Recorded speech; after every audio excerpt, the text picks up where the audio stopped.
Sí, usted, piénselo. Si usted nos está viendo y escuchando, su cliente también. Publicite su servicio o producto en radionext.com.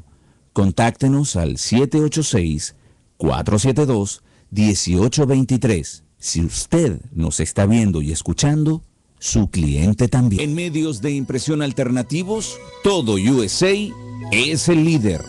Tinta, tóner, maquinaria y herramientas para la industria del remanufacturado, regenerado y rellenado de cartuchos de impresoras de todas las marcas y modelos. En Todo USA nos esmeramos para que usted reciba la mejor calidad al precio más conveniente.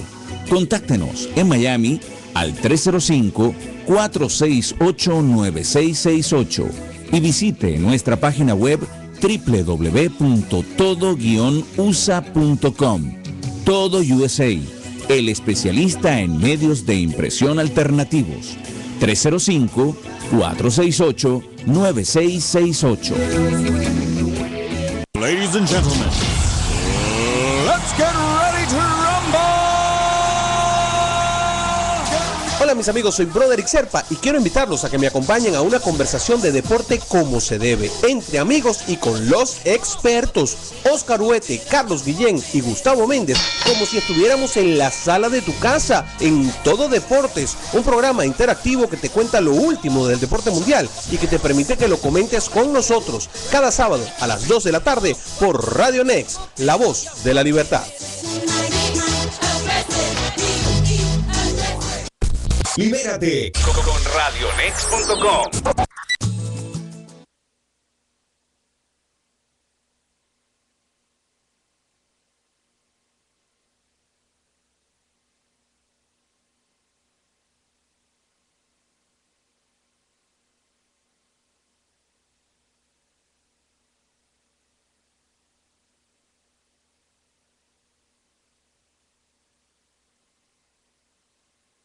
The mailbox is full and there is not enough.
Sorry, the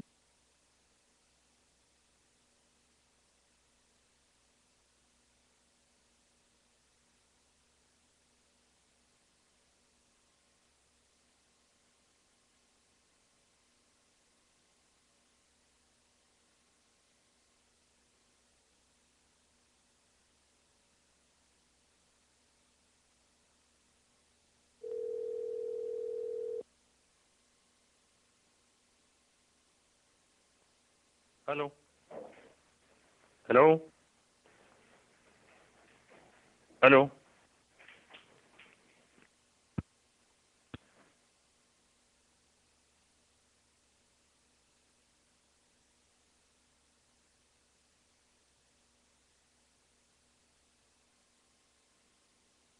Sino que además Diosdado Cabello, que es el presidente de la Asamblea Nacional, además agregó otro calificativo muy serio, muy grave a Capriles, calificándolo de asesino fascista. ¿Qué lectura le estás dando tú a todos estos acontecimientos? Vamos para atrás, de atrás para adelante. Lo de asesino fascista tiene 4 meses exactamente, porque a Capriles lo acusan de asesino fascista desde las elecciones. Cosa que no tiene nada que ver, porque los asesinos fascistas, si pudiesen ser los del gobierno, porque son los que tienen el poder, tienen todos los medios para poder ser fascistas, para poder ejercer algún tipo de totalitarismo. Segundo, lo del tema de la asamblea y la corrupción.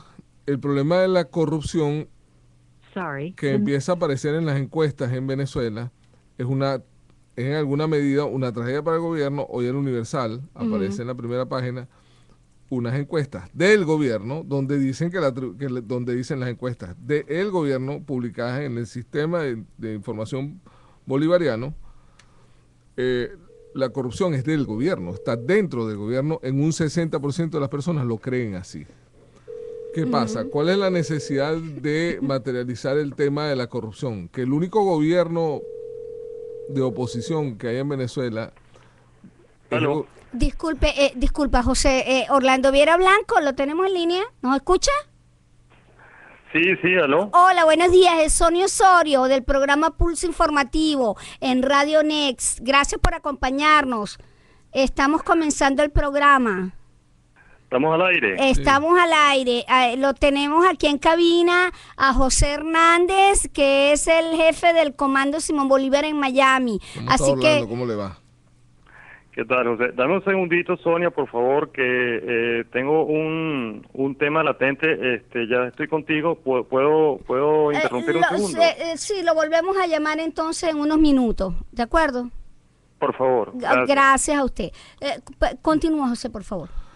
Ok, aquí hay un problema de fondo grave, que es que el único gobierno de oposición grande en Venezuela es el gobierno del Estado Miranda, que por coincidencia tiene de gobernador al líder de la oposición. Si tú cuestionas en la medida de lo imposible, que es lo que están haciendo, a la oposición a través del gobierno de Miranda, matas 2 pájaros de un tiro. Matas el principal partido de la oposición, que es Primero Justicia, y matas al principal líder de la oposición, que es Enrique Capriles, quien además, según las cuentas de la oposición, las cuentas de nosotros, del Comando Simón Bolívar, él ganó las elecciones, el otro simplemente se las robó. Así de sencillo. La otra parte del problema es que el gobierno hace eso cuando faltan 100 días para las elecciones municipales, y la gravedad es que tú vas a anular de un solo golpe la oposición más fuerte que hay, a través de una lucha que es completamente falsa, porque la corrupción no puede estar en donde no esté el gobierno. Eso es una contradicción de fondo. O sea, si tú ves todos los procesos de corrupción de los últimos 15 años, son de personeros del gobierno que vienen del chavismo. Son los casos Pudreval, los casos de los centrales azucareros, hay $20 millones de sobreprecio en las centrales eléctricas que todavía no arrancan en Venezuela. La situación que viven los hospitales, los sobreprecios en montones de cosas. Y el mercado negro con las divisas.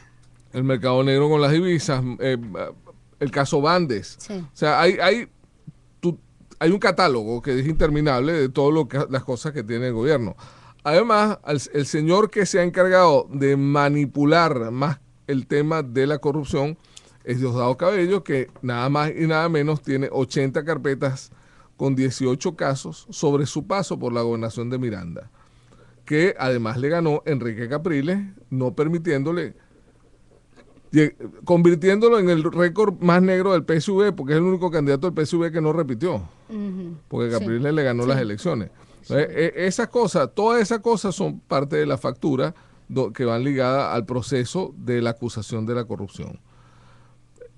El problema también para mí es que esa corrupción además te desvía de la tragedia que viven los venezolanos. La inflación venezolana es solo comparable con la inflación en Siria. Sí. En Siria. En Siria se están matando literalmente en las calles toda la gente de Siria, todos los sirios, y nosotros tenemos una inflación igual a la de esa nación. En Venezuela hay desabastecimiento, no hay divisas, no se consigue papel toalé, a las mujeres las atracan en la calle para robarles el cabello. Esas son cosas que tú dices, bueno, ok, y yo voy a hablar de la corrupción. Además, el problema de la corrupción lo convierten ahora en una discusión sobre la homofobia. Oh, sí. Que eso es como discutir el sexo de Los Ángeles, que no tiene nada que ver con lo que está pasando en un país que se está yendo a pedazos. Por eso es que cuando a mí la gente me dice, no, es que Maduro se está afianzando. Y yo digo, bueno, ok, si tú te vas a afianzar, tú necesitas, si por ejemplo tú vas a clavar un clavo, tú necesitas una pared sólida para clavar el clavo y afianzar el clavo. Si no hay pared sólida, el clavo se cae.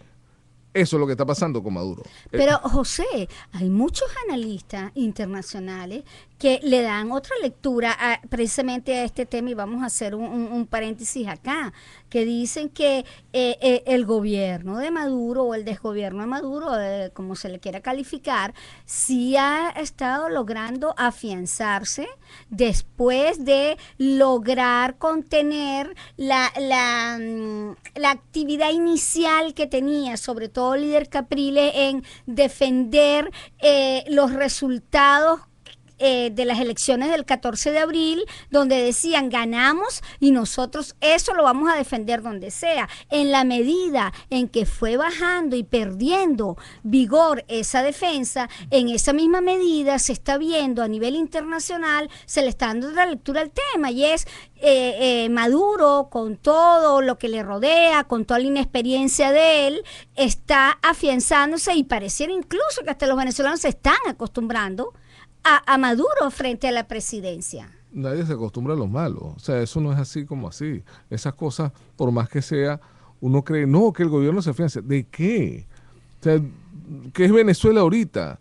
Esa es parte de la lectura que tú tienes que darle. ¿Quién apoya a Maduro? Los países del ALBA. Y los países del ALBA cada vez con más problemas, porque cada vez tienen más problemas para identificarse con Maduro. ¿Cómo es posible que el Foro de Sao Paulo, en plena crisis de Maduro, haya cerrado sus actividades en Sao Paulo, Brasil, con un discurso de Evo Morales? ¿Por qué no podían llamar a Maduro o a Jagua para que fuera a decir una palabrita allá? No, es que no quieren al tipo. No lo quiere nadie porque es incómodo, es incómodo para un país demócrata aceptar un tipo así. Concha, mire, no, nosotros sí lo apoyamos. O sea, ahí está lo de Cartés, han podido invitarlo, no lo invitaron. Claro, ellos alegan razones diplomáticas porque no hay una representación en Venezuela a raíz de toda la situación que se creó. Eso es lo que han estado argumentando, pero espérate, hay situaciones como lo que pasa con Colombia y lo que pasó con Capriles. Inmediatamente Santos trató de enmendar el capote cuando Maduro, o sea, tú me dirás a mí si eso no es reconocer en cierta forma a Maduro, lo que pasó con la visita de Capriles, lo que pasó en México, que dijeron, no nos vamos a reunir con Capriles tampoco, apenas Maduro habló. Lo de México es relativo porque puede haber sido un mal manejo de la oposición en relación con la petición. Porque en México, y es bueno recordarlo, hay una cosa que se llama la doctrina Estrada, según la cual el gobierno mexicano solo acepta a los países que son reconocidos por los entes internacionales, y Venezuela y su gobierno, entre comillas, son reconocidos por Naciones Unidas y la OEA. Eso es la doctrina Estrada. Ajá. Además, estamos en un gobierno, el primer gobierno del PRI en casi 12 años, y el PRI es el que instauró esa doctrina. Es una cosa muy particular. Y además nosotros veníamos de tener unas excelentes relaciones como oposición con el PAN, que era lo contrario del PRI. Hay otra lectura. Ajá. Entonces, eso por un lado. Por otro lado, el caso colombiano. El caso colombiano se identifica porque los colombianos tienen una deuda multimillonaria con Venezuela que tienen que tratar de pagar de alguna forma. Pero ¿por qué no leemos al revés? ¿Cómo hizo Capriles para que lo recibieran aunque fuera desayunando y sin traje formal? Exacto, y en las habitaciones privadas? Sí. O sea, la otra parte de la cuestión, cada vez que Capriles sale para un lugar se moviliza una humanidad de gente para tratar de que no lo reciban, pero de todas maneras lo reciben. Entonces, ¿cómo es el tema? ¿El gobierno está afianzado? ¿Hasta dónde? Hay que verlo por la otra vía. Yo no creo que el gobierno de Maduro sea un gobierno afianzado.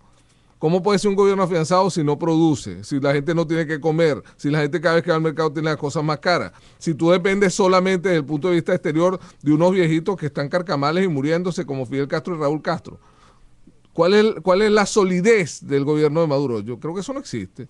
Bueno, por el momento siguen instalados en el Palacio de Miraflores. Y retomando el tema inicial de la conversación, entonces nosotros podemos interpretar que esta guerra contra la corrupción anunciada por Maduro, el objetivo principal realmente es buscar de aniquilar la oposición venezolana. No, yo estoy absolutamente convencido, yo no es que lo crea, eso es uno. Ajá. Dos, yo creo que tiene un objetivo particular a corto plazo que es más terrible.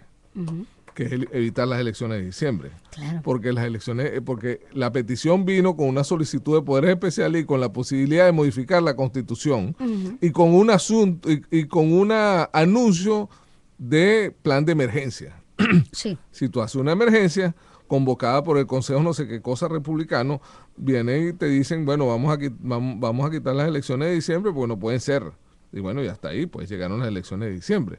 Y entonces ya el cuadro pasa a ser otra cosa. Y el gobierno sólido, estable de Maduro, entre comillas, porque esto es radio y no me pueden ver, estable. Sí te pueden ver.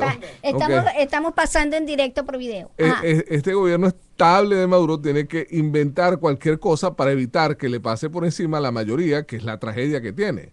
Porque el gobierno de Chávez popularizó el hecho electoral. Popularizó el hecho electoral como mecanismo de legitimación. Y Maduro se lo comió, porque esa es otra parte del problema. Cuando Chávez ungió a Maduro, creo que fue en noviembre, ya no me acuerdo, las fechas se me van, o sea, en noviembre, diciembre, cuando Chávez ungió a Maduro, ese muchacho tenía 30 puntos encima de su más cercano competidor. 30 puntos. Cuando llegaron a las elecciones, que estaban en pleno desarrollo de las mega exequias del comandante eterno, otra vez entre comillas, Maduro en algunas encuestas llegó a tener 40 puntos de diferencia con Capriles, cosa que perdió en 30 días. Explícame eso. O sea, eso es parte de la tragedia del gobierno, que el gobierno no se encuentra a sí mismo. Y otra cosa, un detallito muy importante del tema de la corrupción. ¿Por qué Maduro lo único que dijo en una de las cuestiones fue que a Diosdado no le han encontrado ni una prueba de corrupción? Entonces, ¿por qué no nombró a los otros? ¿Por qué no nombró Pudreval? ¿Por qué no nombró todos los casos que tienen? PDVSA. X, todo. Eso agarró a Diosdado. Imagínate, bueno. Y dime algo, ¿qué va a hacer la oposición? ¿Cuál es la estrategia de la oposición para enfrentar esta situación? La estrategia de la oposición, hasta donde hemos ido viendo, es llegar al proceso electoral de diciembre, si fuese posible. La estrategia fundamental y filosófica que yo creo y yo asumo para la oposición, o veo de la oposición, es consolidar el espíritu democrático del voto. O sea, lo que diga el voto es lo que es, porque el voto es la palabra de las mayorías. Y en el proceso democrático normal, tú tienes que tratar de que las mayorías estén contigo siempre y cuando respetes a las minorías. Esto no es un proceso democrático normal, esto es más un gobierno totalitario que otra cosa. Yo creo de verdad que no es una dictadura porque las dictaduras asumen que son dictaduras y estos tipos ni siquiera eso hacen. Ciertamente, ciertamente. Aló, el señor Orlando Viera. Sí, hablando. Hola, habla Sonia Osorio nuevamente de Pulso Informativo. Gracias por acompañarnos, por sumarse al programa. Gracias, Sonia. Estamos analizando acá la situación que se ha generado a raíz de lo que yo estoy calificando y muchos también lo han hecho, la bochornosa sesión de la Asamblea Nacional del día martes, donde pareció iniciarse lo que puede perfilarse como una persecución implacable contra los opositores, en especial contra Enrique Capriles, bajo la excusa de una guerra contra la corrupción. José Hernández nos estaba comentando que él está seguro de que el objetivo de esto es buscar de aniquilar a la oposición y más aún en vísperas de a futuro, viendo de cara a las elecciones municipales, y queríamos saber qué lectura le está dando usted a esta situación. Bueno, muchas gracias antes que nada por la invitación, Sonia, y saludos a Hernández. Gracias. Tenemos una doble lectura, hay una lectura estrictamente estratégica, por una parte, y otra una lectura, digamos, más a fondo, digamos que sería una lectura ciudadana y política. En cuanto a lo estratégico, me parece que es la reedición del esquema recurrente del gobierno de tratar de colocar contra la pared a actores simbólicos de la oposición para eventualmente entrar, entre comillas, a algún proceso de negociación o algún proceso, digamos, de alivio de lo que viene siendo las presiones o las tensiones entre los bandos en disputa. Vamos a un proceso ahora que pretende de parte del gobierno legitimar de alguna manera al presidente Maduro, siendo que ha venido siendo de alguna manera imputado de ser un presidente ilegítimo, no solamente por lo que ocurrió el 14 de abril, sino por la secuencia de decisiones del Tribunal Supremo de Justicia que lo legitimaron a una candidatura que en lo jurídico tampoco era viable, y hablo ya aquí en términos como abogado constitucionalista. Repito, estas presiones tratan de generar de parte del sector oficial respuestas, y sus respuestas son estas, son respuestas agresivas, son respuestas gendarmes, son respuestas autoritarias que colocan a la oposición nuevamente en un cerco de persecución, en un cerco de ataque, en un cerco de violencia, para ir de alguna manera a un evento, en este caso a un nuevo evento electoral, donde se produzcan esta suerte, digamos, de concesiones que a veces el ciudadano no ve. Estas concesiones no son otras que tratar de bajar los tonos, las presiones sobre el desconocimiento de quien está en el poder, ir a la contienda electoral, que no es otra cosa que un baño de legitimación para lo que en Venezuela se ha dicho abiertamente hoy día ya es un modelo autoritario. El análisis político, decía, pasando al otro esquema, sí. Bueno, pasa específicamente por tratar de crear un clima de una estrategia de terror, una estrategia de dilución, una estrategia, vamos a llamarla, de intimidación al otro cuadro político que debe comprender, por cierto, y aprovecho también el análisis, que es la oposición, que debe comprender que debe amalgamarse, que debe realmente sentarse y amalgamarse para poder responder con contundencia a estos ataques agresivos, virulentos y, digamos, excesivos del oficialismo. ¿Y usted considera que hasta ahora la oposición no ha tenido esa posición con respecto a todo lo que estaba sucediendo? Porque es obvio que el gobierno venezolano en este momento hacia allá apunta a convertir esto en algo más intenso, pero la oposición ya ha enfrentado también otras situaciones, no de esa intensidad, pero sí también muy seria. ¿Y usted considera que en otras ocasiones no ha tenido esta situación que usted está mencionando? Bueno, yo creo que... O sea, ¿cómo lo ve usted que ha reaccionado? Los recientes eventos de esta golpiza que hubo en la Asamblea hace algunas semanas, la oposición demostró en ese momento una unión que va más allá de una unión estratégico-electoral, demostró una solidaridad profunda, institucional, fraterna, con esta salvajada.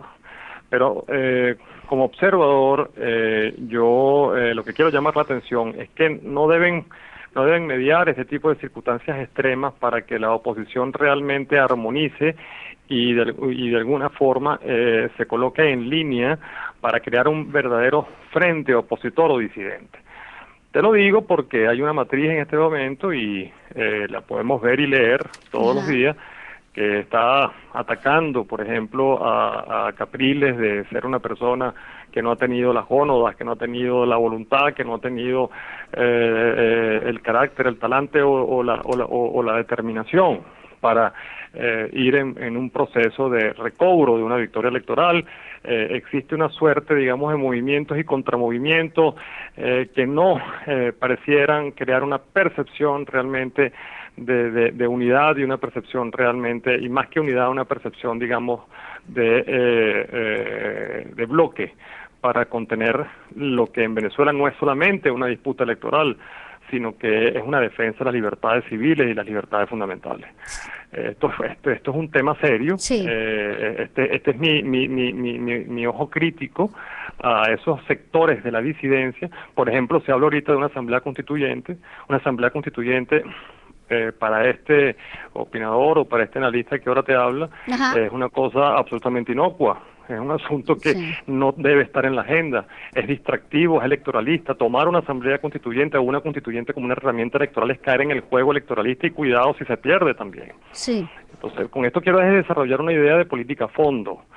No debe mediar entonces un evento como el de ayer, no debe ser la violencia la que sea el eje conductor realmente de la unidad final de la oposición. Esto es una cosa, y cuando me refiero a la oposición, no me refiero casualmente a la oposición liderada por la MUD o por los actores políticos visibles. Me refiero a otra disidencia que es parte de la sociedad civil, que confunde de pronto a la sociedad civil y que está pidiendo, por ejemplo, vayamos a un proceso distinto, vayamos a la creación de un proceso alternativo, de un movimiento alternativo. Los movimientos alternativos, el movimiento realmente capaz de poner del poder a Maduro ya está allí. Por lo pronto son esos partidos que existen y que deben profundizar sus redes comunitarias, sus redes políticas. El andamiaje político ya existe. Ajá. Improvisar con un outsider en este momento en Venezuela es absolutamente, digamos, baladí y absolutamente ineficiente en términos de ir en la busca por la ruta del poder. De tal forma que en esto la oposición debe ser muy pragmática, muy inteligente, debe ser debe tener mucho sentido de convocatoria, de agregación política para vencer esa cultura venezolana de la mula, de la burra o de la cabra, como lo quieras Sí. mencionar, que salta para el monte, ¿no? Sí. José, por favor, ¿cuáles son tu opinión con respecto a lo que ha dicho Orlando Viera? Yo estoy de acuerdo con lo que dice el profesor Viera, y de verdad, yo creo bastante en un artículo muy viejo que escribió el presidente Herrera en 1957, que era hacia 1958, donde él desarrolla la tesis de la conquista de las mayorías, que es lo que está pasando ahorita, y que es un problema que va un poco más allá, porque el problema de la unidad es mucho más complejo que sola la parte del eslogan. Cuando tú tienes una sociedad como la nuestra, que está en esta situación tan particularmente enajenada, Sí. cuando tú vienes y le dices a la gente, mira, tú tienes que unirte a los demás, es complicado. Cuando tú dices que Venezuela somos todos, no solo un eslogan hueco, es que somos todos, y esa broma es una verdad. Y el problema es que los países en general, todos los países, no solo Venezuela, todos los países, cuando tienden a estos procesos de división tan complicados como el que nosotros estamos viviendo, reagruparlos también es difícil, pero es la única vía, y la única vía para reagruparlos es la conquista de las mayorías. Tú no puedes conquistar las mayorías con un golpe de Estado, no las puedes conquistar por una cuestión constitucional, o no la puedes conquistar por una salida electoral momentánea. No, tú tienes que ir conquistando las mayorías con una propuesta que las mayorías acepten para sí. En el año 2003, una de las primeras... Disculpa que te interrumpa, pero hay una mayoría venezolana que se expresa, sobre todo mucho a través de las redes sociales, como una cierta decepción, como una cierto cansancio con todo lo que está pasando. ¿Cómo conquistas tú a esa gente? Es que el problema del cansancio de la gente es que tú tienes que respetarle el cansancio también, porque la gente tiene todo el derecho del mundo de estar cansada, pero tú no le puedes pedir al ciudadano común... Estamos hablando del cansancio político. Pero tú no le puedes pedir al ciudadano común que acepte y entienda las cosas que tienen que ser para conquistar las mayorías reales. Porque el ciudadano común es el que sufre que lo roban, que lo atracan, Claro. que le cortan el pelo a la esposa, que lo secuestran, y que sufre todas esas cosas. Delante de esa situación tú llegas a puntos extremos, y el país lamentablemente está en esos puntos extremos. La situación de inflación, ingobernabilidad y escasez que vivió la Alemania pre-nazi llegó a la Alemania nazi, y pasó lo que pasó. La situación similar que vivió Allende en su tiempo llevó al gobierno de Pinochet, y pasó lo que pasó. Lo que nosotros estamos viviendo en Egipto demuestra que si tú no conquistas de manera real a las mayorías, Sí. haciéndole ver que vas a unificar a una nación, pasa lo que está pasando. O sea, La anarquía, porque ya están a nivel de anarquía. pasó en España en el año 36 y ocurre en todas partes. Eso nosotros no somos uno, no nos consideremos nosotros que somos únicos en eso. Nosotros tenemos que lograr, y creo que en eso Capriles está en la jugada correcta, un mecanismo que nos lleve a la paz y a la unidad real, que el Venezuela somos todos, seamos todos de verdad. Cuando Rómulo Betancourt decía, este país de todos, tenemos que hacerlo todos, no lo decía de gratis, lo decía porque es una necesidad nacional. Y lo que te iba a citar, en el 2003, recién salido de la presidencia de España, El País de Madrid entrevistó a Felipe González, y Felipe González dijo una cosa que a mí me quedó grabado desde esa época. La gran tragedia de Chávez es que dijo así, Chávez es un mal presidente porque el primer deber de todo presidente es unificar a su pueblo. Y él lo dividió. Lo dividió, sí. Y ese es el problema. Entonces nosotros tenemos que ocuparnos de unir al país. Y eso es complicado, un poco más complicado de lo que suenan los eslogans, y es un poco más difícil que ir a saltar cualquier cosa y bueno, ya salimos de este rollo. Porque Venezuela, durante 200 años de su historia, solamente ha vivido una época de 50 años relativamente pacífica y constitucional. El resto ha sido una cosa de salto de mata constante.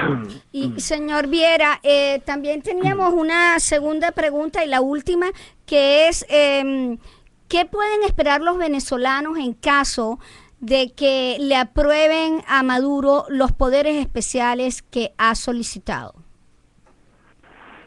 Bueno, es que yo no creo que podamos esperar algo muy diferente a lo que ya ocurrió cuando se los concedieron al presidente Chávez en términos de un ejercicio de poder absoluto y reducido al Ejecutivo. Los venezolanos lo que sí debemos esperar es una profunda reflexión sobre lo que está haciendo nuestra capacidad de reacción y de respuesta a este continuismo autoritario que ya cumple 3 lustros o 15 años. Yo quiero rescatar lo que ha dicho Hernández, que me parece muy importante en términos de cultura política, de valores democráticos venezolanos y en términos de lo que son las mayorías. En Venezuela ciertamente no existe una mayoría consolidada de parte de la disidencia que sea capaz realmente de darle un vuelco a esta circunstancia, y la gran pregunta que habría que hacerse es ¿por qué? ¿Por qué aún todavía en Venezuela, con todo lo que ha sucedido, no solamente en términos políticos, sino vivimos de una violencia criminal galopante y desatada, vivimos de una situación en términos de rendición de cuentas absolutamente nula? Hay una situación de despilfarro, de la calidad de vida se ha venido al suelo. Nuestros hijos no tienen garantía alguna, no solamente de sus cuestiones básicas de educación, etcétera, sino de la vida misma. ¿Por qué todavía no existe una agregación, una consolidación de un frente que sea capaz de reaccionar frente a todo esto? Bueno, lo decía muy bien Hernández, porque no hemos todavía encantado, no hemos logrado crear, organizarnos desde la disidencia, de una red, de una verdadera red que vaya con un mensaje, con un discurso, y no solamente con un discurso, sino con una capacidad de escuchar y de saber y conocer lo que realmente siente a fondo esas bases populares que de alguna manera mantienen un sistema, digamos, de lealtades con el chavismo y que no reaccionan o que no se pliegan a una causa común. Eso es una profunda reflexión. Decía Hernández, bueno, porque Capriles está en la jugada, pues sí. Yo creo que Enrique lo entendió. Enrique entendió primeramente que hay que estar recorriendo el país, sí, pero no solamente recorriendo el país para, digamos, visitarlo, haciendo liderazgo, viendo el liderazgo comunitario que no ha tenido acceso a partidos como al de él mismo, a Primero Justicia, a Un Nuevo Tiempo, que forman parte del bloque de oposición. Hay que hacerse accesible, hay que hacerse visible, hay que armar redes reales y crear en esos liderazgos comunitarios verdaderos canales de conexión para llegar entonces al conector emocional. Sí. Eso no se ha hecho. Pero y duele decirlo, y esa organización no se ha hecho porque todavía hay mucho que reflexionar en materia de mezquindades políticas de la disidencia y de la oposición. Ciertamente, y sobre todo hay que tomar muy en cuenta ese elector que se va hacia el lado del oficialismo, por lo que usted mencionaba. Muchas veces no son razones políticas ni económicas, son razones emocionales, esas razones que me Afectiva. toman afectivas, me toman en cuenta, finalmente me siento que me toman en cuenta, no importa que el tomar eso en cuenta es artificial porque es algo de una misión de estar manteniéndolos artificialmente con un dinero el 15 o el 30, hablan como nosotros, se visten como nosotros. Hay que buscar realmente esa conexión con con esa parte de la ciudadanía, porque lo que decía José, es complejo el tema y es cierto, Venezuela somos todos, Venezuela no es los azules, los rojos, no, que por cierto, tampoco teníamos eso en la sociedad, que ahora nos dividimos hasta por colores. Ciertamente hay que buscar esa conexión. Yo les agradezco. Espérate un momentico, antes que terminemos y que se vaya el doctor Blanco, a mí me gustaría, y esto es una reflexión que se me acaba de ocurrir, perdone que me meta así en la conversación. Adelante, en la José. Conversación. Yo siempre he creído que esta bobería de la Cuarta República, la Quinta República, y ahora hay unos que hablan de la Sexta República, tiene un problema de fondo grave, que es que de verdad no creemos en la República. La República consiste en la activación de la ciudadanía para el entendimiento entre todos de lo que es la nación. Nosotros, como no creemos en la República, le ponemos un número por delante para identificar el corotico de nosotros, el todo que creemos somos nosotros. Exacto, solamente, el terreno de cada quien. y no los demás.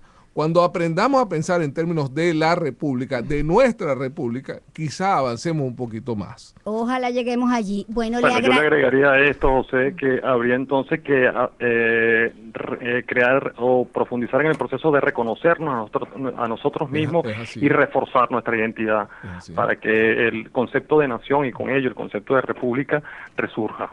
Gracias. Gracias a ambos por haber participado en Pulso Informativo.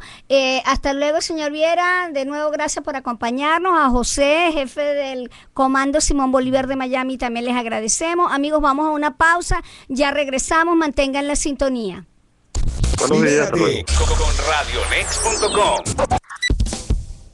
Recupera tu sonrisa, haz realidad tu esperanza. Recupera tu país con tu valor y tu constancia. La voz de la libertad. Radio Next.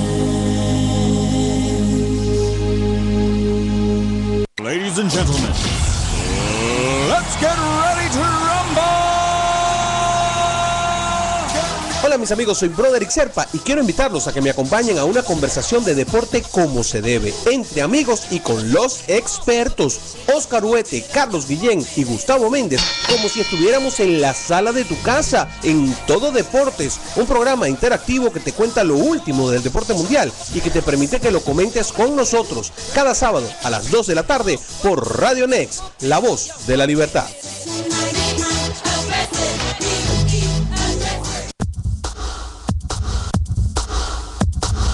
Hola, les habla Paul Sfeir para invitarlos de lunes a viernes a las 9 de la noche hora de Miami a pararse de pie y de frente para decir la verdad y nada más que la verdad en un espacio que hacemos ustedes y yo juntos. De pie y de frente es un programa donde se habla como tiene que ser y usted lo sabe. De lunes a viernes a las 9 de la noche hora de Miami los espero aquí en RadioNext.com, la voz de la libertad.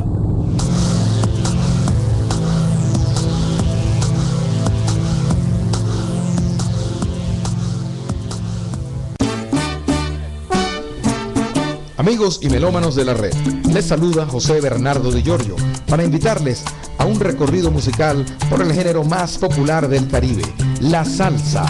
Suena la salsa. Cada jueves a las 5 de la tarde, hora del sur de la Florida, estaremos comentando y disfrutando las buenas canciones en su programa Suena la Salsa. Suena la salsa. Por RadioNext.com. Les esperamos en este espacio musical que estamos seguros van a disfrutar. Suena la salsa, jueves 5 de la tarde por RadioNext.com. Suena la salsa. Libérate con RadioNext.com. Estamos de regreso, amigos. en Pulso Informativo por su emisora Radio Next. Tenemos ahora la compañía de la directora ejecutiva de la Fundación Zambrano, Márgara Delmont. Si quieren hacer preguntas o hacer comentarios, les recuerdo mi cuenta en Twitter, @SoniaOsorioG. Hola Márgara, ¿cómo estás? Bien, gracias Sonia. Contenta acá contigo y llegándole a tu audiencia. Bueno, así será. Márgara, cuéntanos, ustedes están organizando un importantísimo evento próximamente. Es un simposio, por favor, danos los detalles de este evento. Se ha creado un gran movimiento debido a todas estas deficiencias, llamémosle así, con lo que respecta a la democracia en los estados americanos.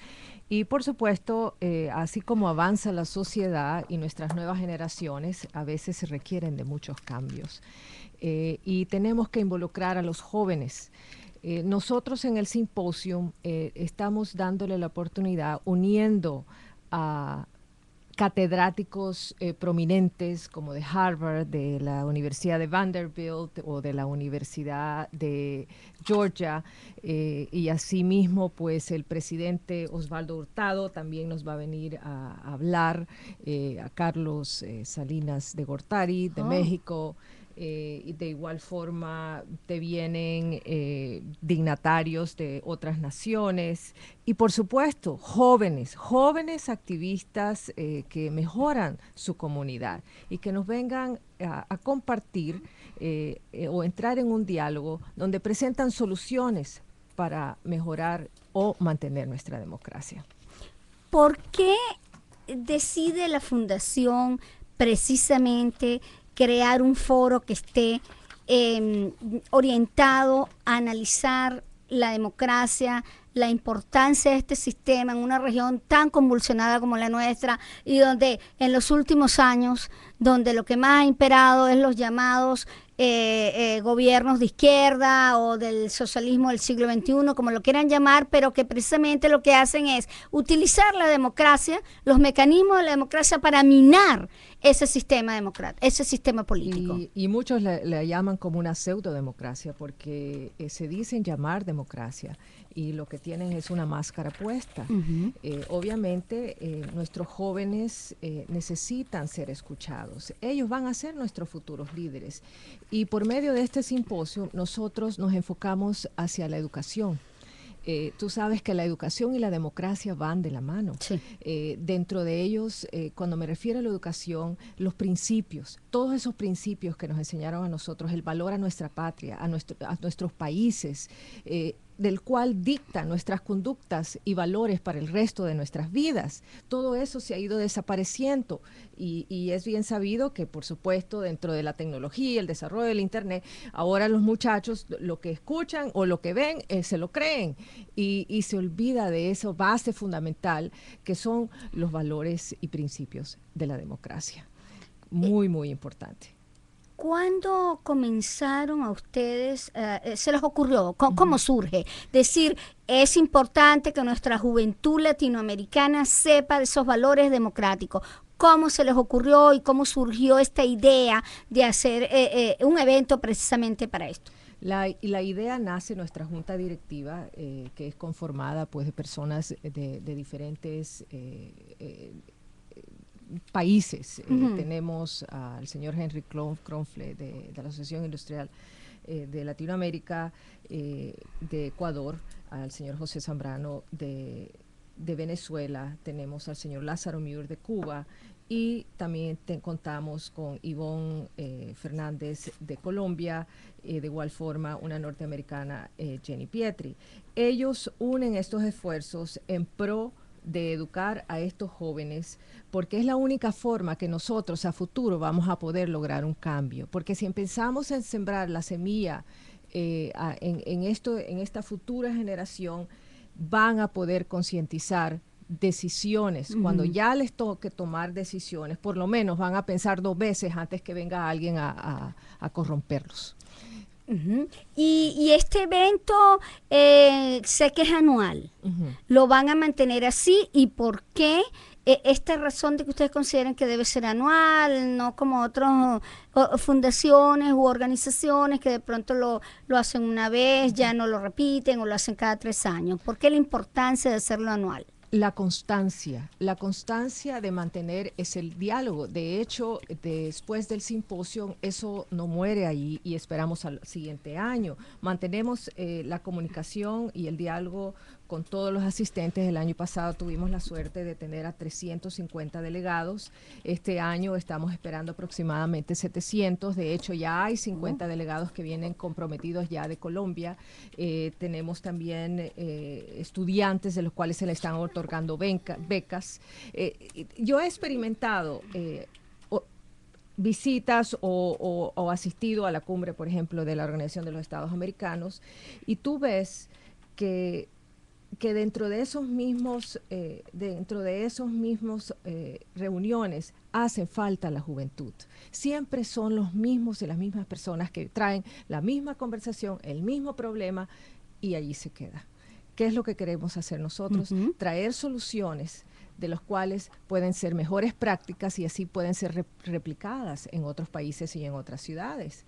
Y de igual forma, darle la oportunidad a la juventud, estudiantes ya sea de las universidades o de sus propios bachilleratos, donde nos digan qué es lo que están haciendo en su comunidad. Crear un movimiento de compromiso social, compromiso cívico, donde mentalmente se preparen a que es nuestra responsabilidad darle de regreso nuestro tiempo y nuestra educación a nuestros propios países.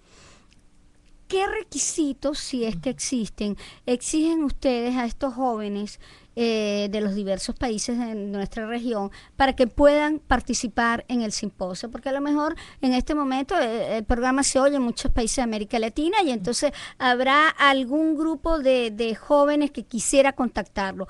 ¿Qué requisitos y cómo hacen para hablar con ustedes? Fácilmente. La página web nuestra es democracyintheamericas.org. En la primera página que sale aplique a una beca. Lo lleva directamente a ese criterio. Les pedimos que por favor nos manden un ensayo donde demuestren sus actividades de liderazgo y aquellos proyectos que ellos han desarrollado en sus propios colegios, universidades, comunidad, qué es lo que están haciendo ellos por su país. Esto se lleva... Perdón, pero en general o orientado siempre hacia el fortalecimiento de la democracia. Orientado directamente hacia la democracia. Y Exacto. Cuando hablo de democracia, yo siempre lo mantengo de una forma simple. La gente tiene la mentalidad que me experimentaba, no, porque nosotros vamos y votamos. Eso es lo que no solamente es eso. La democracia es toda la parte del impulso económico, de haberle podido dar una herramienta a alguien para poder sostenerse el resto de su vida. La salud, si tú no tienes una familia saludable, hijos saludables, por ende, no van a estar bien en una sociedad. Y el factor más importante que es la educación. ¿Qué es lo que está haciendo usted para mejorar la educación de las personas más vulnerables? Personas que no son privilegiadas. Exacto. ¿Cómo está haciendo? ¿Qué herramientas le está dando a su sociedad? Es ahí donde decimos, esa es la verdadera democracia.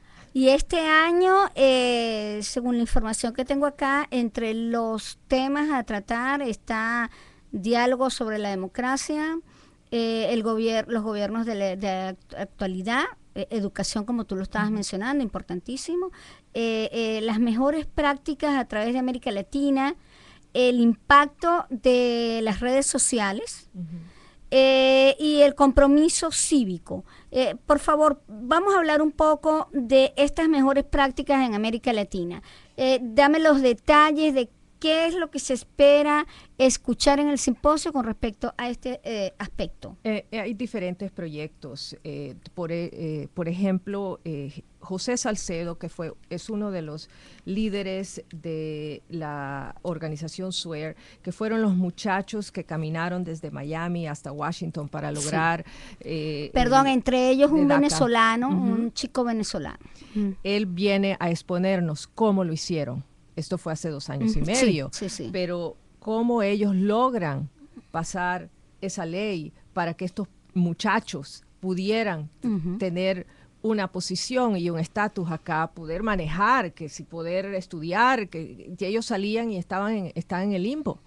Para nuestros radioescuchas que de pronto no tienen antecedentes sobre este programa, este es el programa Los Dreamers, que en español son Los Soñadores, y es una especie de mecanismo que se le ha permitido a aquellos chicos que llegaron desde muy jóvenes a Estados Unidos, traídos por sus padres de manera ilegal, pero que están estudiando en las universidades, se les ha permitido darles un documento para que puedan manejar, que aquí es importantísimo, la licencia es como la cédula de identidad en Venezuela, y poder continuar con sus estudios hasta que, por un periodo como de 2-3 años, hasta que ellos en ese tiempo puedan conseguir algún tipo de alternativa legal migratoria para poder tener un estatus en este país. Y hay otro proyecto que se llama Honey Project, que se ha experimentado ya en el sur África, en África del Sur, y también está en Colombia, posteriormente en México, donde se le enseña a recién graduados de bachillerato a cómo convertirse en emprendedores, porque no pueden costearse un estudio en la universidad y también les cuesta conseguir trabajo. Entonces, este modelo que ya está en línea, el fundador va a venir a explicar y cómo otros países se pueden beneficiar de este proyecto. Hablando de los paneles, vamos a estar hablando acerca de las leyes y políticas de la anticorrupción. Para eso estamos trayendo al profesor Carlin de Georgia State, del estado de Georgia, que se especializa en políticas de anticorrupción en Latinoamérica. Va a estar el profesor catedrático Leonardo Vivas, venezolano, que es el que dirige el ATAM en Harvard University, en la Universidad de Harvard.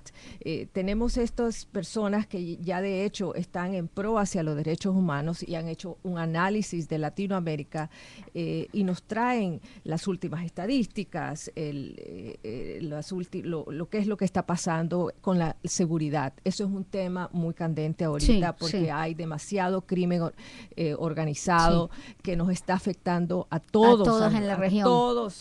Desde el más unos países vulnerable, más que otros, pero en general. Sí, y cómo está funcionando el profesor Bagley de la Universidad de Miami, un experto también en este tipo de temas. Sí, estupendo experto. Sí, él va a venir y va a decir cuáles son las soluciones. Y de entre tanta diálogo que siempre viene a colación, la educación. Claro. Ahí es donde fundamental. tenemos. Y a eso se está dedicando la Fundación Zambrano, y es por eso que hacemos el simposio, para darle la oportunidad a todos que vengan a levantar su voz, digámosle así, a dar su opinión, pero también a preguntar cuál es la solución. Ya vamos a hablar sobre específicamente la fundación, pero antes de pasar a ese tema, no quiero que se quede por fuera, que esto ahorita es importantísimo, el impacto de las redes sociales. Exactamente qué van a tratar y por qué incluyen esto en un simposio de tanta importancia. Es evidente. La comunicación a nivel de redes sociales ahora se maneja libremente. Y es una forma de gritar en silencio, como les digo, los gritos en silencio. No sé si te recordarás esa película. Una película inolvidable sobre todo para todo periodista. Así es. Y ahora te voy a hablar de la parte de libertad de prensa también, que viene de la Asociación Interamericana de Prensa. Las redes sociales son de gran importancia, especialmente ahora se han creado movimientos donde puedes dar la noticia de lo que te está pasando. Así se han podido hasta salvar vidas, donde es una herramienta donde todos podemos participar.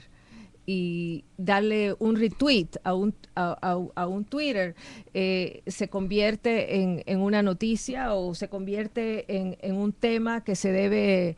se viraliza de inmediato. De inmediato, y puede ser o con una solución o algo que necesita ser solucionado inmediatamente. ya sea a nivel de gobierno, ya sea a nivel económico.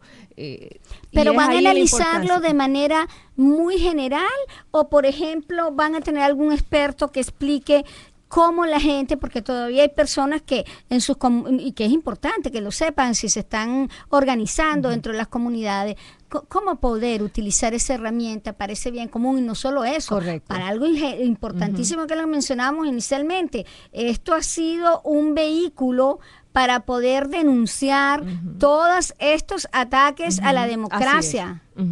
Te doy un ejemplo. El año pasado trajimos a uno de los ponentes y nos explicó cómo él logró el movimiento de la votación de las minorías acá en los Estados Unidos, y cómo lo hizo por medio de Facebook, donde logró 1,5 millones de personas saliendo a votar, que se inscribieran y salieran a votar. Ese es, de hecho, esa presentación la pueden encontrar en nuestra página de la Fundación. Todas las presentaciones que se hagan en el simposio van a estar también expuestas importantísimo. sí, para que todos tengan acceso a las soluciones. ¿Y también van a ponerla en tiempo real en Twitter? Sí, el año pasado se hizo también y te podías conectar y verlo vía satélite. Ahora se ponen por medio de Facebook. Claro. Sí. Volviendo a la parte de la libertad de prensa. Sí, importante. Tenemos a 3 periodistas. El señor Julio Muñoz, que es el presidente de la... El director ejecutivo. Director ejecutivo, perdón. De la Sociedad Interamericana de Prensa, la SIC. Nos trae 3 periodistas, uno de Uruguay, uno de Ecuador y otro de Honduras, donde van a plantear el sufrimiento y todo lo que está pasando con los periodistas y cómo los están limitando a poder llevar la verdad hacia la sociedad. Traen videos, traen pruebas, va a estar muy interesante porque este es el sitio, este es el simposio donde se le va a poder dar la plataforma a ustedes para poder decir qué es lo que les está pasando y así, por ende, escuchar a los demás qué es lo que se tiene que hacer. Sobre todo en el caso de los colegas centroamericanos, estamos todos pasando una situación realmente muy difícil en el ejercicio del periodismo, precisamente por este tema, sobre todo donde están los gobiernos del socialismo del siglo XXI, pero en Centroamérica el tema grave es el crimen organizado.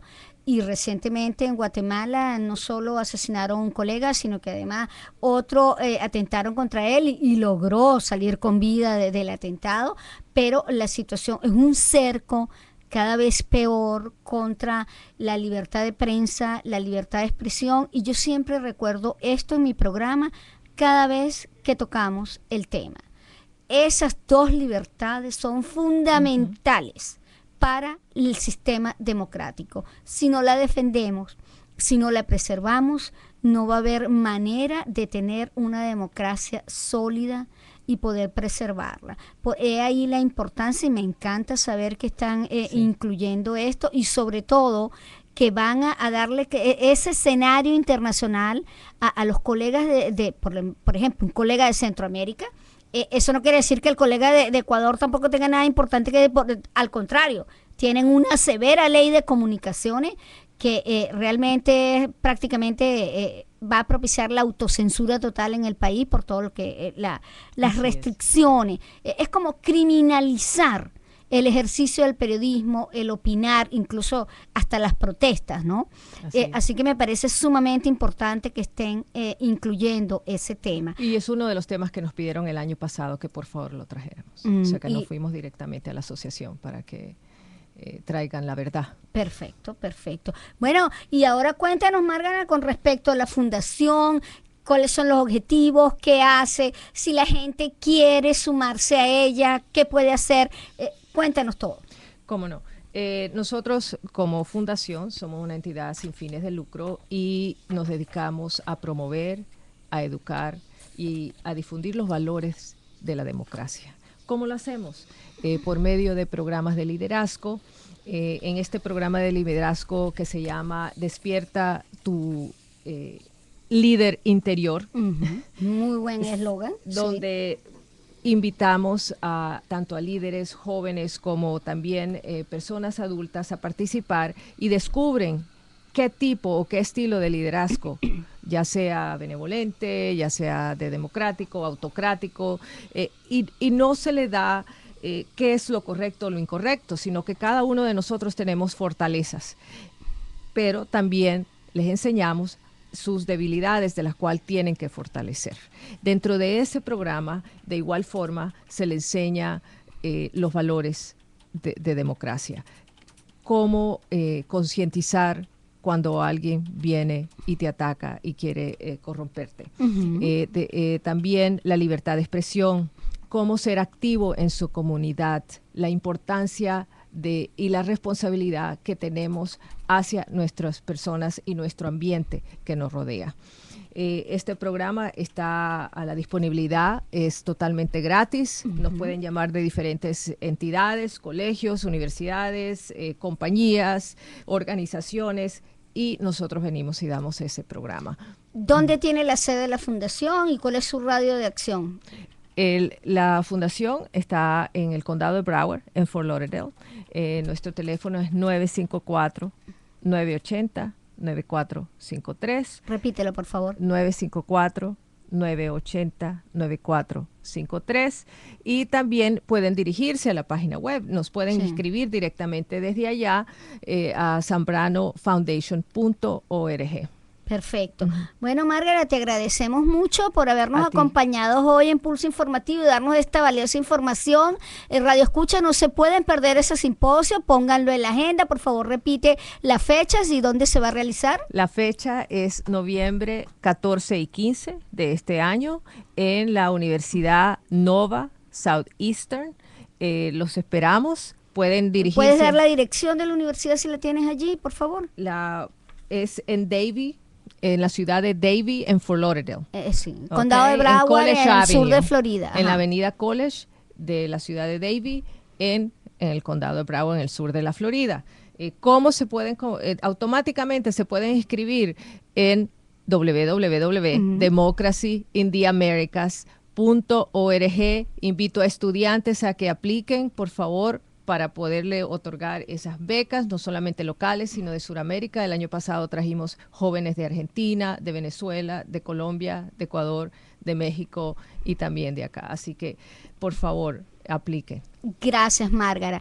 Y nosotros, antes de concluir, vamos aquí a leer las interacciones en Twitter, y tenemos aquí a nuestro amigo Rafael Rodríguez, que mantiene siempre la sintonía con nosotros y dice: Pulso Informativo desde Caracas, saludos, oyendo, gracias por apoyo a Venezuela. Y con respecto al tema que estábamos conversando inicialmente sobre la situación de persecución a la oposición, dice Maduro, lacayo de Cuba, es ilegítimo, y en Venezuela hay un gobierno autoritario, militar, populista. Bueno, señores, esto fue todo por hoy. Espero que nos escuchen nuevamente el próximo jueves. Gracias por la sintonía. Recuerden, me pueden seguir por @SoniaOsorioG. Hasta luego. Recupera tu sonrisa, haz realidad tu esperanza.